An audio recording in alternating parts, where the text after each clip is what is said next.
terima kasih rekan-rekan media semua. Agenda kita kemarin itu adalah untuk BAP tambahan terhadap pelapor dan saksi. Jadi kami beranggapan bahwa pertanyaan-pertanyaan yang diajukan oleh penyidik kemarin itu adalah sebuah petunjuk. Jadi pertanyaan yang diberikan itu salah satunya adalah bagaimana awal mula perkenalan pelapor dan saksi ini dengan tersangka NM dan IM. Nah, selanjutnya semalam kemarin kami juga ada menyerahkan berupa bukti petunjuk. Ada 25 bukti petunjuk yang kami serahkan kepada penyidik, dan kita berharap semoga itu bisa dijadikan bahan pertimbangan untuk mengambil langkah hukum ke depannya. Selain daripada itu, ada juga pertanyaan dari penyidik mengenai yang saya bilang tadi sebelumnya, bahwa bagaimana rincian awal mula si pelapor dan saksi ini mengenal tersangka NM dan IM. Itu saja dari saya. Terima kasih. Oke, dan saya tambahkan terhadap pertanyaan-pertanyaan yang lain.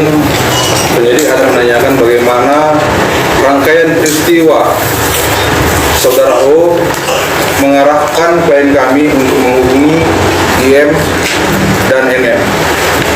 Dan seperti yang disampaikan sebelumnya, bahwa kami yakin kenapa harus dua orang ini ditersangkakan, karena kami memiliki bukti yang cukup real yang selama ini masih kami simpan dan kemarin sudah kami serahkan terhadap penyidik, yang dimana narasi dalam video tersebut ada menyebutkan bahwa untuk menghentikan ini semua sumpel aja mulut si NM.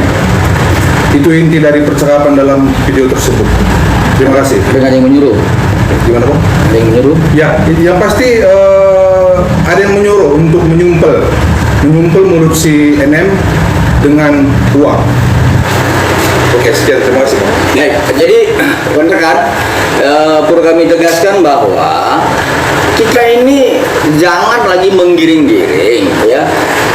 Laporan dari klien kami dengan nomor LP 7355 tertanggal 3 Desember 2024 adalah dengan persangkaan pasal 368, ya, kemudian 27B ayat 2, kemudian pasal 345 Undang-Undang TPPU.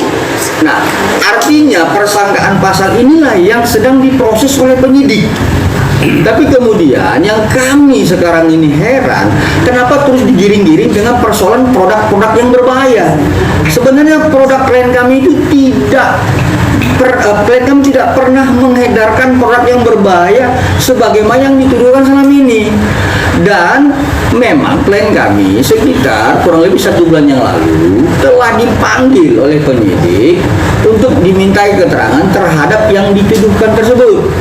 Dan kemudian sebagaimana disampaikan oleh Bapak Samuang Manulang, bahwa klien kami, ya, saat itu dengan juga saksinya, ya, ketepatan Pak Samuang juga yang mendampingi, telah membuktikan dokumen-dokumennya bahwa produk klien kami itu sudah selesai dan close seller itu di April 24. Ya, kemudian terhadap yang kemarin diperiksa klien kami sebagai pelapor dan saksi 2 orang lagi, mungkin nanti menyusul, ya, saksi tambahan yang tadi disampaikan oleh Pak Samuang, itu jelas mengarah kepada, ya, petunjuk jaksa, yaitu terkait bagaimana peristiwa, ya, bagaimana peristiwa klien kami ini berkomunikasi dengan inisial O, kemudian mengarah kepada IM, mengarah kepada NM, lalu mengarah kepada inisial S.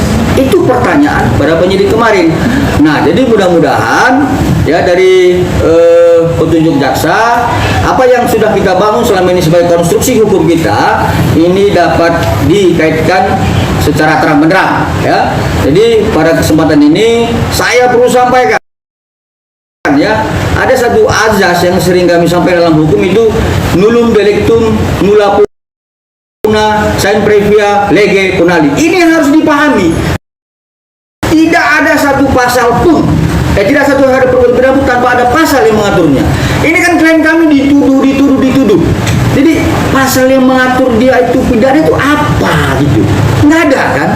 Kami laporin.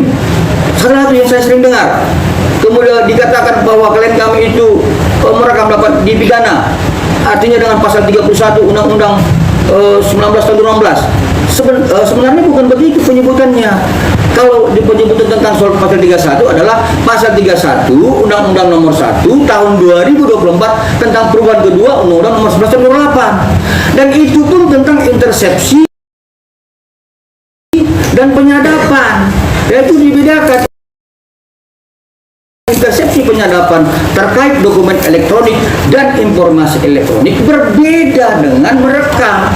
Itu sudah dijelaskan di dalam putusan Mahkamah Konstitusi nomor 20 tahun 2016 di halaman 96. Ya itu silakan dibaca. Ya seperti itu.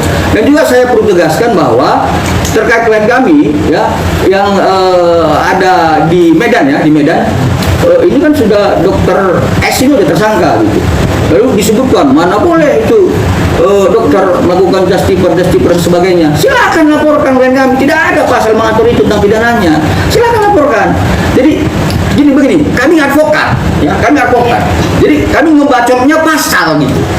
Jadi kalau kami ngebacot pasal, ya balas kami dengan pasal. Jangan ngebacot yang lain gitu loh. Ya, jadi pada prinsipnya kami tidak mau lagi ribut-ribut di media sosial, ya. Bahwa kami sedang memperjuangkan hak klien kami berdasarkan surat kuasa yang diberikan kepada kami. Jadi kita tunggu, ya kita tunggu dari proses hasil penyidikan dari pihak penyidik Polda Metro Jaya yang kemarin. Ya kita lihat apakah nanti akan ditambah lagi tersangkanya atau tidak, ya tunggu. Ya, tetapi kami tetap bertahan dalam konstruksi hukum yang kami bangun sebelumnya. Demikian, saya pikir demikian. Ada yang bertanya, kawan? Bang, terkait dokter O tadi, abang mempunyai bukti nggak bang berupa video atau? Ya, jadi terhadap inisial U kita sudah serahkan satu bukti berapa tadi semua? Jumlahnya semua 25. Ada 25 tambahan bukti lagi ya yang berkaitan dengan pertanyaan penyidik seperti itu ya. Lagi Bang, bisa dibilang dokter O itu adalah dalang nggak sih bang? nah itu kewenangan penyidik ya, kita tidak bisa menyampaikan seperti itu, tetapi yang pasti ada satu pertanyaan, beberapa pertanyaan berkaitan ya tentang bagaimana kemudian klien kami ini berkomunikasi diarahkan dan sampai kepada NM dan juga sampai kepada inisial S. Itu kepada pertanyaan seperti itu. Nanti biarkan penyidik yang punya wewenang untuk menentukan dalam gelar perkara lanjutan ya. Lagi? Bang, pihak sebelah sana kan masih merasa semestinya rekaman-rekaman itu tidak harus beredar ya Bang. Oke. Kalau dari sisi hukum sendiri sebenarnya rekaman itu bisa menjadi alat bukti atau penyadapan sudah atau dianggap menjebak gitu loh Bang. Jadi begini, di dalam Undang-Undang ITE ya nomor 11 tahun 2008 kemarin di pasal 5 hal ini memang betul-betul menjadi satu persoalan ya. Tetapi kemudian berdasarkan putusan Mahkamah Konstitusi nomor 20 tahun 2016 seperti yang saya sampaikan tadi, yang dapat dipidana itu adalah barang siapa yang melakukan ya intersepsi, penyadapan dokumen elektronik ya dan informasi elektronik itu dapat dipidana. Seperti jadi seperti ini, handphone saya ini disadap, bukan direkam ya, disadap, diintersepsi oleh yang bukan penegak hukum, seperti yang bukan kejaksaan, bukan penyidik, bukan KPK, tapi orang lain dapat dipidana. Tetapi merekam itu dengan frasa yang lain disebutkan itu di pasal di halaman 96, silakan dibaca ya kawan-kawan ya. Jangan dibaca di putusan Mahkamah Konstitusi nomor 20 tahun 2016. Artinya apa? Kalaupun hal itu menjadi sebuah pidana, ya berarti putusan-putusan pengadilan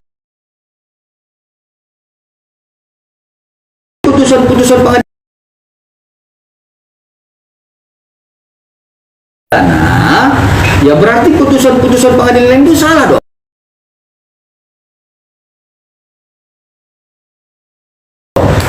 Ya, lanjutannya seperti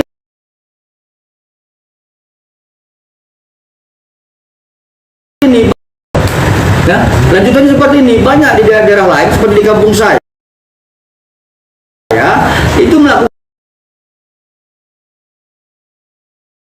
rekaman terhadap tindak pidana seperti ada perjudian, ada misalkan perselingkuhan, ada misalkan narkoba. Nah itu kenapa nggak ditangkapi?